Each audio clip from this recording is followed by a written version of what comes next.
Saya Paaba Kabalen, Indang Kabalen po, ang tao sa likod ng creative products na gawang may puso at konti magic. Kung bago ka pa lang sa channel na ito, welcome!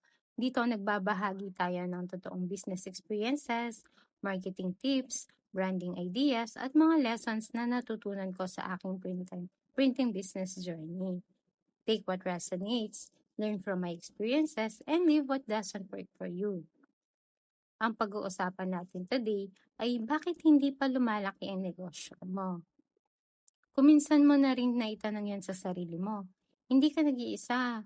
Noong nagsisimula ako, akala ko kapag masipag ako, automatic lalaki ang negosyo.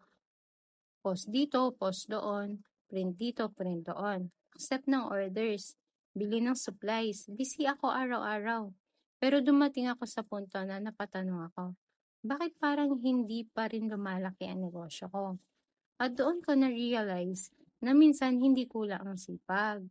May mga katotohanan lang talaga tayong kailangan tanggapin bilang entrepreneur.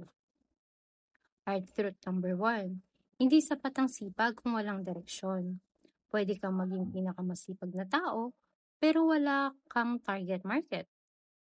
Wala kang plano, at hindi mo alam kung sino ang gusto mong pagsilbihan.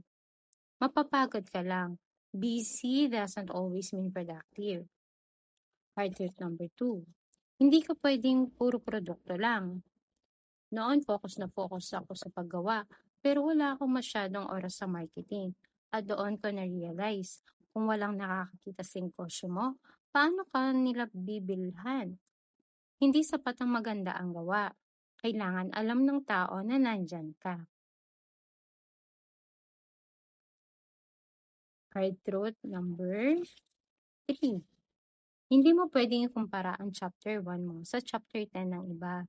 Isa ito sa pinakamahirap. Nakikita ko sa social media. Ang daming orders ng iba. Bagong machines, lumalaking negosyo, pero hindi natin nakita ang mga taon ng paghihirap nila. Kaya ang comparison, nakakawala lang ng focus. Mas magandang ikumpara mo ang sarili mo sa sarili mo kahapon. Hard truth number 4. Hindi lahat ng customers ay para sa'yo. Noon gusto kong tanggapin lahat, pero natutunan kong may customer na hindi swak sa business model mo. May gusto ng sobrang baba ng presyo, may hindi marunong rumispeto sa oras, at okay lang tumanggi. Kasi kapag tama ang customer mo, mas nagiging magaan ang negosyo. Hard truth number 5. Kapag tumigil kang matuto,